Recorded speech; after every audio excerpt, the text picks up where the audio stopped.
জাহাঙ্গীৰ আলম খানে আপোনালোক সকলোকে আকৌ এবাৰ মোৰ ইউটিউব চেনেল এডুকেশ্যন ষ্টেচনত স্বাগতম জনাইছোঁ। আজি আমি ৰাজনীতি বিজ্ঞানৰ লগত জড়িত অতিকে কেইটামান গুৰুত্বপূৰ্ণ প্ৰশ্ন আলোচনা কৰিম, যিবিলাক 2018ৰ চিটেট এক্সামত আহি গৈছে। চ' এইখিনিয়ে মই আশা কৰোঁ আপোনালোকৰ আহি থকা আগন্তুক LPMA টেট বা এনেকুৱা ধৰণৰ যিবিলাক প্ৰতিযোগিতামূলক পৰীক্ষা আছে এইবিলাকত সহায়ক হ'ব। চ' আমি ভিডিঅ'টো ষ্টাৰ্ট কৰিম, কিন্তু তাৰ আগতে এটা সৰু ৰিকুৱেষ্ট, যিবিলাকে এতিয়ালৈকে মোৰ চেনেলটো ছাবস্ক্ৰাইব কৰা নাই অনুগ্ৰহ কৰি মোৰ চেনেলটো ছাবস্ক্ৰাইব কৰিব, ভিডিঅ'টো লাইক কৰিব আৰু আপোনালোকে কমেণ্ট কৰিবলৈ নাপাহৰিব। চ' আমি টাইম নষ্ট নকৰাকৈ বলক কুৱেশ্যনখিনি আলোচনা কৰোঁ। চ' আহক আমি প্ৰথমটো প্ৰশ্ন আলোচনা কৰোঁ। প্ৰথমটো প্ৰশ্ন হৈছে, who among the following elect the Rajya Sabha member? ৰাজ্যসভাৰ সদস্যসকলক কোনে নিৰ্বাচিত কৰে? চ' ইয়াতে আমাৰ অপশ্যনকেইটা চাই লওঁ আহক। নাম্বাৰ 1ত এত আছে ভোটাৰ্ছ ইন পাৰ্লিমেণ্টাৰী কনষ্টিটুৱেঞ্চি, সংসদীয় সমষ্টিৰ ভোটাৰসকলে। বি দিছে লোকসভা মেম্বাৰ্ছ, লোকসভাৰ সদস্যসকলে। C member of legislative assembly, বিধান সভাৰ সদস্যসকলে। আৰু ডিত আছে ভোটাৰ ইন এছেম্বলি কনষ্টিটুৱেঞ্চি, বিধানসভাৰ সমষ্টিৰ ভোটাৰসকলে। চ' ইয়াতে আমাৰ কাৰেক্ট এনচাৰ যিটো আছে, কাৰেক্ট এনচাৰ হ'ব member of legislative assembly, option C. So' আমাৰ বিধানসভাৰ সদস্যসকলে কি কৰে? আমাৰ ৰাজ্যসভাৰ সদস্যসকলক নিৰ্বাচিত কৰে। চ' আহক আমি নেক্সট কুৱেশ্যনলৈকে যাওঁ। কুৱেশ্যন নম্বৰ 2 হৈছে, which of the following system of government was adopted by India? ভাৰতবৰ্ষত কোন ধৰণৰ চৰকাৰ ব্যৱস্থা গ্ৰহণ কৰা হৈছে বা কেনেধৰণৰ চৰকাৰ ব্যৱস্থা গ্ৰহণ কৰা হৈছে? চ' আমি আহক অপশ্যনকেইটা চাওঁ। ক্ৰমে এত আছে প্ৰেচিডেণ্চিয়েল এণ্ড ফেডাৰেল, ৰাষ্ট্ৰপতীয় আৰু যুক্তৰাষ্ট্ৰীয়। নাম্বাৰ বিত দিছে আপোনাৰ প্ৰেচিডেণ্টিয়েল এণ্ড ইউনিটাৰী, ৰাষ্ট্ৰপতীয় আৰু একাত্মক। নাম্বাৰ চিত দিছে পাৰ্লিমেণ্টাৰী এণ্ড ফেডাৰেল, সংসদীয় পদ্ধতিৰ আৰু যুক্তৰাষ্ট্ৰীয়। আৰু নাম্বাৰ ডিত দিছে পাৰ্লিমেণ্টাৰী এণ্ড ইউনিটাৰী, সংসদীয় আৰু একাত্মক। চ' ইয়াতেও আমাৰ কাৰেক্ট এনচাৰ হ'ব option C, parliamentary and federal, যে সংসদীয় পদ্ধতিৰ আৰু যুক্তৰাষ্ট্ৰীয়। চ' এইটো হ'ব আমাৰ কাৰেক্ট এনচাৰ চি। এতিয়া হওক আমি নেক্সট কুৱেশ্যনলৈকে যাওঁ। চ' আমাৰ কুৱেশ্যন নম্বৰ 3 হৈছে, how many parliamentary constituencies are reserved for the schedule caste? কিমানটা সংসদীয় সদস্য পদ অনুসূচিত জাতিৰ বাবে সংৰক্ষিত আছে? চ' আমাৰ অপশ্যনকেইটা আছে চাব। Option A 84, option B 47, option C 74 and option D 48। So' ইয়াতে আমাৰ কাৰেক্ট এনচাৰ হ'ব অপশ্যন এ 84। চ' আমাৰ পাৰ্লিমেণ্টাৰী কনষ্টিটুৱেঞ্চিৰ টোটেল 84টা ছিট শ্বেডিউল কাষ্টৰ কাৰণে ৰিজাৰ্ভ হয়। চ' এতিয়া হওক আমি নেক্সট কুৱেশ্যন নম্বৰ 4লৈকে যাওঁ।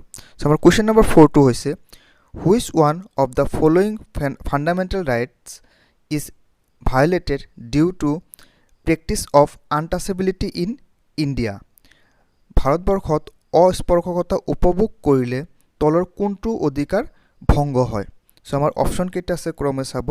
ৰাইট টু ফ্ৰীডম, স্বাধীনতাৰ অধিকাৰ। ৰাইট টু এডুকেশ্যন, শিক্ষাৰ অধিকাৰ। ৰাইট টু কনষ্টিটিউশ্যনেল ৰিমেডিজ, সাংবিধানিক প্ৰতিকাৰৰ অধিকাৰ। আৰু অপশ্যন ডি হৈছে ৰাইট টু ইকুৱেলিটি, সমতাৰ অধিকাৰ। যিটো অস্পৰ্শকতা আছে, যদি আমি সেইটো ভোগ কৰিবলৈ যাওঁ তেতিয়াহ'লে ইয়াৰ মাজৰ কোনটো অধিকাৰ ভংগ হ'ব? চ' ইয়াতে আমাৰ কাৰেক্ট এনচাৰ হ'ব option D, right to equality, সমতাৰ অধিকাৰ, কাৰণ অস্পৰ্শকতাটো সমতাৰ অধিকাৰৰ অন্তৰ্গত হয়।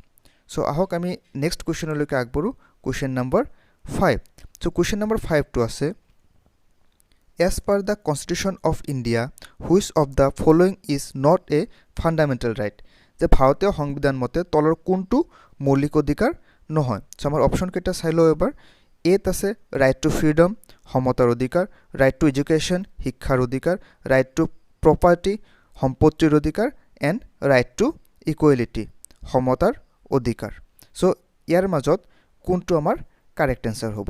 চ' ইয়াতে মে বি আপোনালোক সকলোৱে গমে পায়, সেইটো হ'ব option C, right to property সম্পত্তিৰ অধিকাৰ সম্পত্তিৰ অধিকাৰটো ভাৰতীয় সংবিধান মতে বৰ্তমান মৌলিক অধিকাৰ নহয় সো আহক এতিয়া আমি নেক্সট কোৱেশ্চন যাও কোৱেশ্চন নম্বৰ 6 বাট তাৰ আগতে এটা সৰু ৰিকুৱেষ্ট যদি আপোনালোকৰ ভিডিওটো ভাল লাগিছে লাইক কৰিব কমেন্ট কৰিব আৰু শেয়াৰ কৰিব আৰু অনুগ্ৰহ কৰি মোৰ চেনেলটো সাবস্ক্ৰাইব কৰিবলৈ নাপাহৰিব আহক আমি কোৱেশ্চন নম্বৰ 6 লৈকে যাও সো আমাৰ কোৱেশ্চন নম্বৰ 6 হৈছে হু এপইণ্টছ দা চিফ মিনিষ্টাৰ যে আমাৰ মুখ্যমন্ত্ৰীক কোনে নিযুক্তি দিয়ে সো আহক আমি অপচন কেইটা চাই লও অপচন কেইটা হৈছে ক্ৰমে দা প্ৰাইম মিনিষ্টাৰ প্ৰধানমন্ত্ৰী দা গভৰ্ণৰ ৰাজ্যপালে the chief justice of high court উচ্চ ন্যায়ালয়ৰ মুখ্য ন্যায়াধীশে এণ্ড ডি নম্বৰ দিছে দা প্ৰেসিডেন্ট ৰাষ্ট্ৰপতিয়ে সো ইয়াৰ মাজত আমাৰ কাৰেক্ট এনসাৰ কোনটো হ'ব মেবি আপোনালোকে গম পাইছে হিটো হ'ব অপচন বি দা গভৰ্ণৰ ৰাজ্যপালে মুখ্যমন্ত্ৰীক ৰাজ্যপালেহে নিয়োগ কৰে বা নিযুক্তি দিয়ে সো আহক আমি কোৱেশ্চন নম্বৰ 7 টো চাও কোৱেশ্চন নম্বৰ 7 টো হৈছে হু এপইণ্টছ দা গভৰ্ণৰ ৰাজ্যপালক কোনে এপইণ্ট কৰে নিয়োগ কৰে সো আমাৰ অপচন কেইটা আছে চাই লও এবাৰ অপচন এটা আছে দা চিফ মিনিষ্টাৰ মুখ্যমন্ত্ৰীয়ে বি দিছে the chief justice of India ভাৰতৰ উচ্চতম ন্যায়ালয়ৰ মুখ্য ন্যায়াধীশ বা ন্যায়াধীশে সি দিছে দা প্ৰেসিডেন্ট ৰাষ্ট্ৰপতিয়ে ডি দিছে দা প্ৰাইম মিনিষ্টাৰ সো ইয়াতে আমাৰ কাৰেক্ট এনসাৰ হ'ব সি দা প্ৰেসিডেন্ট ৰাষ্ট্ৰপতিয়ে কাৰণ ৰাষ্ট্ৰপতিয়েহে ৰাজ্যপালক নিয়োগ কৰে এতিয়া হক আমি কোৱেশ্চন নম্বৰ 8 লৈকে যাও কোৱেশ্চন নম্বৰ 8 টো হৈছে হু ইলেক্টছ দা প্ৰাইম মিনিষ্টাৰ প্ৰধানমন্ত্ৰীক কোনে নিৰ্বাচিত কৰে সো হক আমি অপচন কেইটা চাও অপচন এ আছে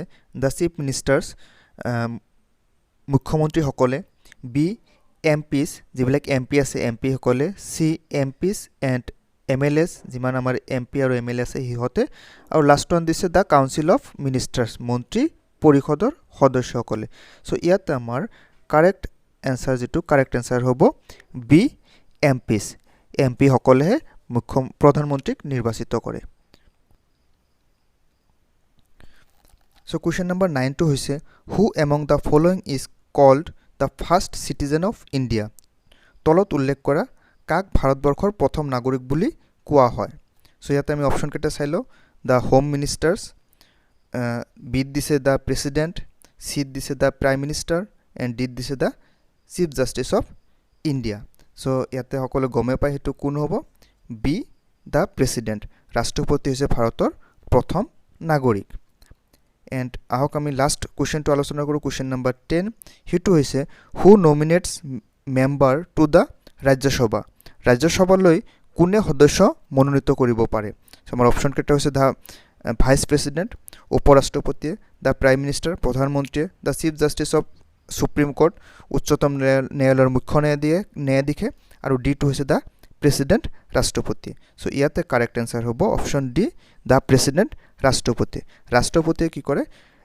ৰাজ্যসভালৈ সদস্য মনোনীত কৰিব পাৰে ইভেন কিতেও লোকসভালৈও দুইজন সদস্যক মনোনীত কৰিব পাৰে যে এইখিনি আমাৰ আজিৰ ভিডিওত যদি ভিডিওটো ভাল লাগিছে আকৌ এবাৰ আপোনালোকলৈ এটা অনুৰোধ যে মোৰ চেনেলটো সাবস্ক্ৰাইব কৰিব ভিডিওটো লাইক কৰিব আৰু কমেন্ট কৰিবলৈ নাপাহৰিব ধন্যবাদ